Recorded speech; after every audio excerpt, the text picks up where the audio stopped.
The film opens out in the nature, where somebody is using white rocks to form the sign of peace on the ground. Soon, we see it was a woman who did this, Nastya.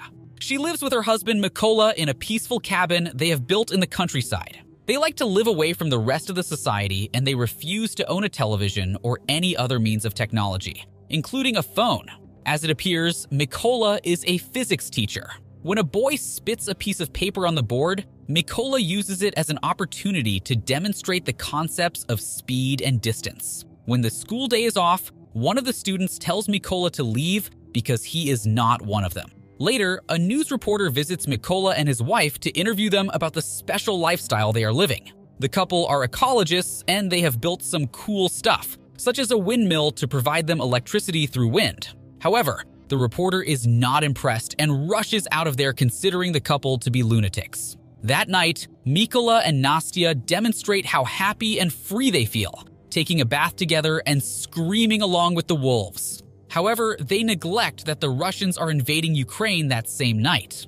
The next morning, Mykola rides his bike at work and sees two strange militants on his way. When he arrives at school, nobody is there except for an open television. After being informed about the Russian invasion, he rushes back home only to find the Russian soldiers have gotten there first.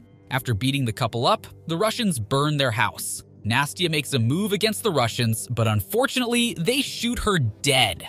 With his dead wife in his arms and a burning house, Mykola vows to avenge her death. Mykola is found the next morning by two Ukrainian soldiers who help him dig a grave for his wife. After burying her, the soldiers take him to their military camp. Mykola reaches for a gun and startles everyone for a bit, but then tells them he wants to join the army. He believes Ukrainians must do whatever they can to drive the Russians out of the country.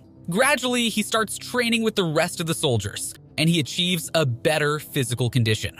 He also learns how to assemble and disassemble a weapon. One morning, the commander says they do not have enough snipers in the front and asks for any volunteers who want to be trained. Mykola gets up to volunteer, but the commander says he is not suitable to be a sniper. He barely knows how to handle an AK. Mykola asks his commander to allow him to showcase how good he is, and he references himself as Private Raven.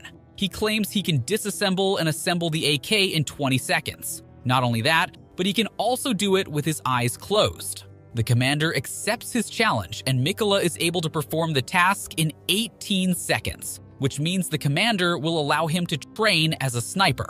Mykola starts his training along with the rest of the potential snipers. The instructor tells them that snipers don't use any special modern equipment. A good sniper always remains hidden and fires their shots under the cover of other noises, such as machine guns or explosions. When the trainees receive their sniper rifles, Mykola realizes they gave him an older gun compared to the rest of the trainees, an SKS. However, he will have to do the best he can with what he has. Soon, the instructor takes them for a drill, and he forces the snipers to shoot the target without having a clear vision. Two of the snipers do well, but Raven misses. However, when the instructor teaches them later how to calculate their distance from their target, Raven is just on point. Of course, he knows a thing or two about physics. When the trainees have their final exam, Raven hits his target and he became a first-class sniper for the Ukrainian army. That night, the snipers take some time to relax while Raven plays his guitar and sings a song. They know that their training was just the easy part.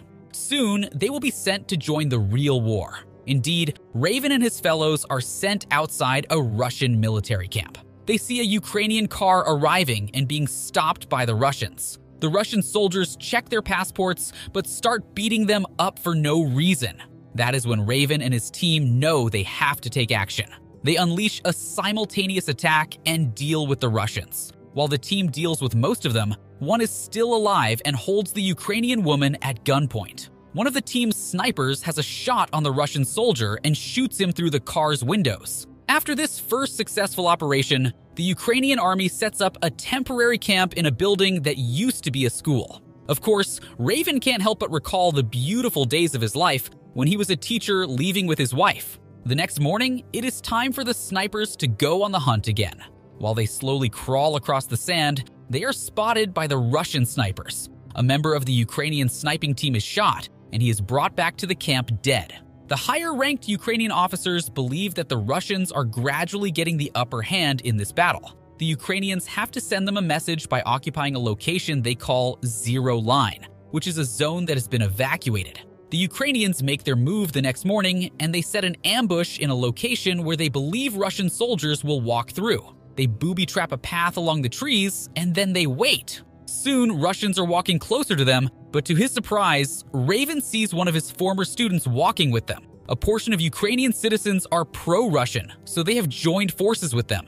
When the Russians are in position, the snipers are ordered to shoot at the triggers in order to detonate the explosives. They do so and manage to kill the Russians. The Ukrainian team is now sent to check on them and kill anyone that is not dead. Upon being asked about the young man, Raven tells his partner that he used to be his student. However, the sniper outlines the harsh truth. The boy made his choice and now has to deal with the consequences. Later, Raven finds his instructor looking at a picture of his family. He allows Raven to take a look at it, and the latter asks him if his 2 daughters know where he is. The instructor replies, they do not. He and his wife agreed that the less they know, the better they will be able to sleep at night. They believe their father is on a business trip. After that, the 2 of them have to return to action. This time, Raven has taken with him a wooden piece of carving that his wife had created. As it appears, the totem brings him enough luck. Raven now finds the 2 men that killed his wife. He asks for permission to shoot, but the instructor denies it and orders him to stand down. He just needs to observe for the moment. Raven can't hold his anger back, and he asks the instructor for permission a couple more times. Although he is denied engagement, he takes the shot anyway and drops one of the Russians. The other one has enough time to take cover. Even though Raven sees an opening and tries to get him, he misses because the tree trunks are too thick. The Russian soldier calls for backup on the radio, while 2 Russian snipers spot Raven and the instructor. One of them manages to shoot the instructor while the Russians now also attack them with missiles. Raven rolls the instructor on his back and is able to take him out of there. Unfortunately, the instructor succumbs to his wounds and he dies. Raven can't allow this incident to hold him down, so he is on the hunt again.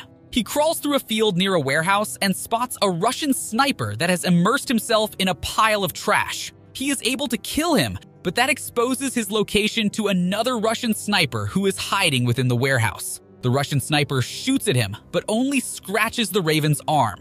The Raven immediately shoots back at him and achieves a headshot that drops his enemy dead. Upon returning back to his camp, Raven receives a phone call from his brigade commander, who needs him to terminate some more Russian snipers that have been killing Ukrainian soldiers. Raven soon attends a meeting, and the higher-ups inform them about an experienced Russian sniper who has taken out many Ukrainian snipers. He is also very provocative as he uploads the videos of his hits in order to demoralize the Ukrainians. The Ukrainians want this sniper out of the equation, but they have to orchestrate a careful hit. The Russian sniper, Sari, is hiding in a power plant, and he is also surrounded by a team of Russian snipers. The Ukrainians need to approach them and carefully take them out one by one. There is a possibility Sari will be out of reach and they will not have a clear shot on him. In such a case, Raven will climb up and take care of him. Soon, the Ukrainians are on the move. Raven sneaks onto 2 Russian soldiers, of which one is the remaining soldier that killed his wife. He mentions he should have killed the pacifist when he had the chance, but he ends up with a bullet in his head just like his friend. Then, the Ukrainian snipers shoot at the same time and kill a bunch of Russian soldiers that are chilling outside.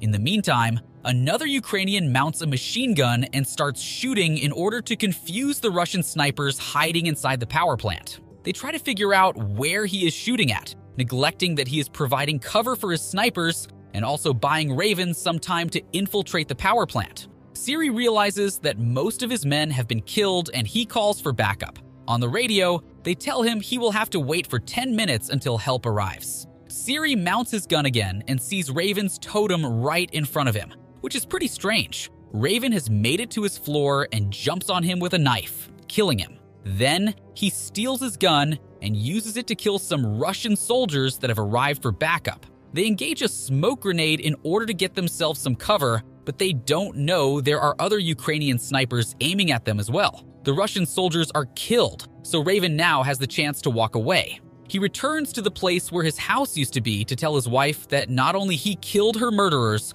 but he also contributed to the war against the Russians. A few months later, the terrain has completely changed due to the winter weather, but Raven has not changed at all. He is still the best sniper in Ukraine and continues his actions, defending his homeland.